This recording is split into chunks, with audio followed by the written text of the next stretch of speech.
নমস্কার বন্ধুরা, সবাই কেমন আছেন? আশা করি খুব ভালো আছেন। আপনাদের আশীর্বাদে আমিও খুব ভালো আছি। কাকুলির আরেকটি নতুন ব্লগে আপনাদের স্বাগত জানাই। আপনাদের আবারও বাগানে নিয়ে চলে এসেছি। আপনারা বাগান দেখতে এত ভালোবাসেন, আর আমিও আপনাদের বাগান দেখাতে খুব ভালোবাসি। এই দেখুন আমার বাগানে কতগুলো বেগুন হয়েছে। এখন তো দুটো পেরে নিলাম আপাতত। আর এইখানে দেখুন ভেন্ডি গাছটা।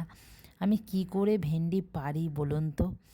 আমার থেকে বড় হয়ে গেছে ভেন্ডি গাছ। এই ভেন্ডি গাছটার মধ্যে বিগত 6 মাস ধরে এত ভেন্ডি দিল, মানে কি বলবো আর। এখন ভেন্ডি গাছটা একটু বুড়ো বুড়ো হয়ে গেছে, তাও কিন্তু ভেন্ডি হচ্ছে। আমি জানি না আর কত বড় হবে আমার ভেন্ডি গাছটা। আমি তো পাড়ার জন্য এবার মই লাগবে এই ভেন্ডি গাছে। এখানে দেখুন লেবুগুলো, গন্ধরাজ লেবুগুলো দুটো খেয়েছি, আপনাদের সাথে শেয়ারও করেছি। আবারও 4টে হয়েছে, বেশ বড় বড়। আর এইখানে তো লঙ্কার অভাব নেই আমাদের বাড়িতে। মানে বাজারে লঙ্কার দাম কিন্তু আগুন ছোঁয়া দাম। আর আমাদের তো আবার লঙ্কা না হলে হয় না। আমরা তো মাছে লঙ্কা বাটা খাই যে, তার জন্যই আমি আমার বাগানে 3 রকমের লঙ্কা লাগিয়েছি। সেই দিন কেউ পেরেছি প্রায় 100 গ্রামের মতন লঙ্কা। আবারও হয়েছে। এটা হচ্ছে বর্ষাকালের লঙ্কা, তো এই জন্য প্রচুর লঙ্কা হচ্ছে। বন্ধুরা দেখুন খালি কত লঙ্কা। আমি কিন্তু গুনে বা হাত দেখিয়ে আমি শেষ করতে পারছি না। গাছের লঙ্কা আর গাছের পাতা এক রকম। দেখুন 3টে গাছের 3 রকম লঙ্কা, কিন্তু 3 রকম পাতা, 3 রকম পাতার কালারেরই এই লঙ্কাগুলো। চলুন, আমার তো হয়ে গেছে। লঙ্কাও আমি কয়েকটা তুলে নিয়েছি। এই লঙ্কা দিয়ে আজকে রান্না করব। কি রান্না করব জানেন? কাতলা মাছ। কাতলা মাছ ঘরে আছে, বের করে সব গুছিয়ে রেখে এসেছি। আর আপনাদের সাথে আজকে একটা জিনিস শেয়ার করছি। চলুন চলুন, এবার তো লঙ্কা টঙ্কা তোলা হয়ে গেছে। বাগানে আসলেই না দেরি হয়ে যায় জানেন। আর এই বাগানে এত ফুল ফল দিলে আমি কী করব বলুন, আটকেই যাই আমি। চলুন, আজকে ডাল আর চাল ভিজিয়ে রেখেছি কালকে রাত্রে।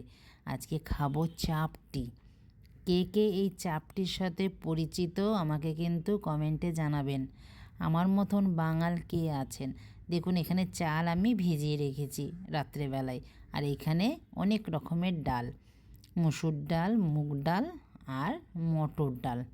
আপনারা চাইলে ছোলার ডালও দিতে পারেন, বা ওই যে কী বলে বিউলির ডালও দিতে পারেন।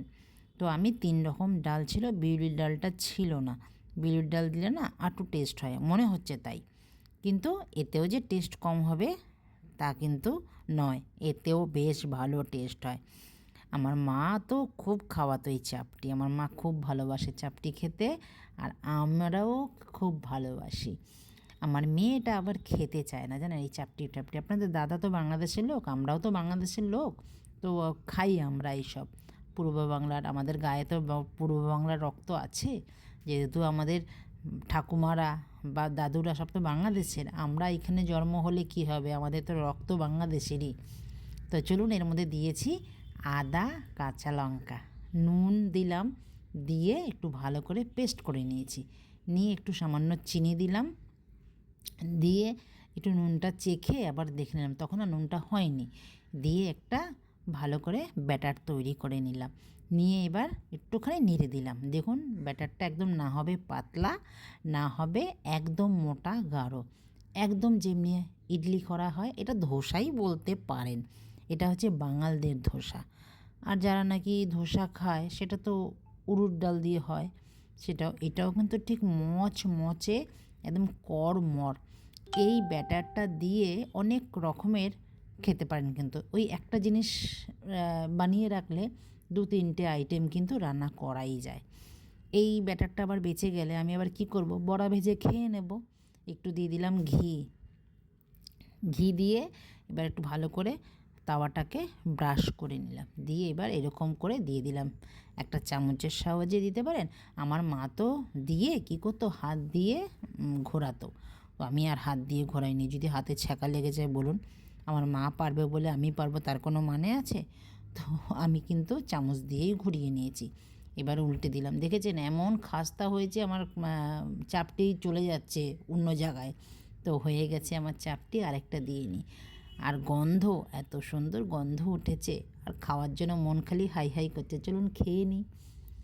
এরকম চাপটি কে কে খান আর কে কে খেয়েছেন? এখনও যদি না খেয়ে থাকেন, আমি কীভাবে বানালাম পুরো ভিডিওটা দেখার পর বানিয়ে খাবেন। স্বাদ আর স্বাদ, সেই স্বাদ। তো চলুন, খাওয়া দাওয়া হয়ে গেছে। এবার মেয়েকেও খাইয়ে দিয়েছি। মেয়েকে কী দিয়েছি? ডিম আর আলু সেদ্ধ আর হচ্ছে ভাত।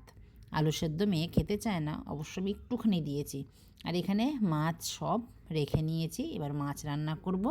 এবার চলুন মেয়েকে টিফিন দিয়ে দিই। আজকে মেয়ের টিফিনে জানেন কি হবে?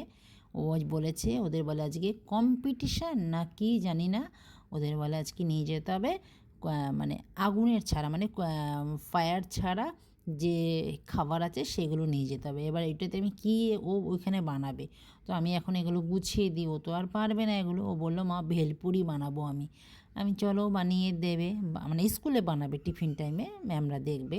তো আমি এখানে আমার ঘরে যা যা ছিল আমি দিয়ে দিলাম। এখানে দিলাম কাঁচা লঙ্কা আর একটু ধনেপাতা আর পেঁয়াজ, শসা। ভেলপুরি তো অনেক রকমের দেওয়া হয়। আমার মেয়ে কী করে বানাবে আমি জানি না, ওকে বলে দিলাম এইভাবে বানাবি। তো এইটার মধ্যেই দেবো একটুখানি এখন নুন, মশলা, ওই যে আমার ঘরে থাকে না মশলা, সেই মশলাটাও দেব। আর এখানে ফ্রিজে খুঁজে দেখলাম চাটনি পাওয়া গেছে। চাটনি পাওয়া গেছে মানে ভেলপুরির মধ্যে যে একটা চাটনি দেয় না, সেই চাটনিটা। ওই যে আমরা সিঙ্গারা খাই, সিঙ্গারার মধ্যে এরকম চাটনি দেয়। ওইটা কী করি, সবসময় না খেলে রেখে দিই, নষ্ট হয় না, ফ্রিজে থাকে। তো দিয়ে দিলাম, কাজে লেগে গেল। দেখলে না, ওই যে বলি না আমি কিচ্ছু ফেলি না, আমি সব কাজে লাগাই। তো নুনও দিয়ে দিয়েছি। আর এই যে আমার মশলা, আমার মেয়ে বলে কি তোমার সিক্রেট মশলা। সিক্রেট কিছু না বন্ধুরা, ওই জিরে, ধনিয়া, শুকনো লঙ্কা এগুলো একদম শুকনো খোলায় ভেজে রেখে দিই। আর এখানে আবার মেয়ে আবার অ্যাড করলো আমচুর পাউডার, দিয়ে দিলাম। ঢেলে দিয়েছিলাম, বন্ধ করে দিয়েছিলাম, আবার বলছে মা একটু আমচুর পাউডার দাও না, তো আমি দিয়ে দিলাম। আর এখানে মুড়ি দিয়ে দিলাম। তো এবার বানিয়েও খাবে। তো আপনাদের কেমন লাগছে পুরো ভিডিওটা দেখুন, যদি ভালো লাগে এরমভাবে বানিয়ে খাবেন। আর লাইক, কমেন্ট, শেয়ার করে চ্যানেলটিকে সাবস্ক্রাইব করে পাশে থাকার অনুরোধ রইল কিন্তু। দেখা হচ্ছে আবার নেক্সট ব্লগে। সবাই ভালো থাকবেন, সুস্থ থাকবেন। নমস্কার, টাটা।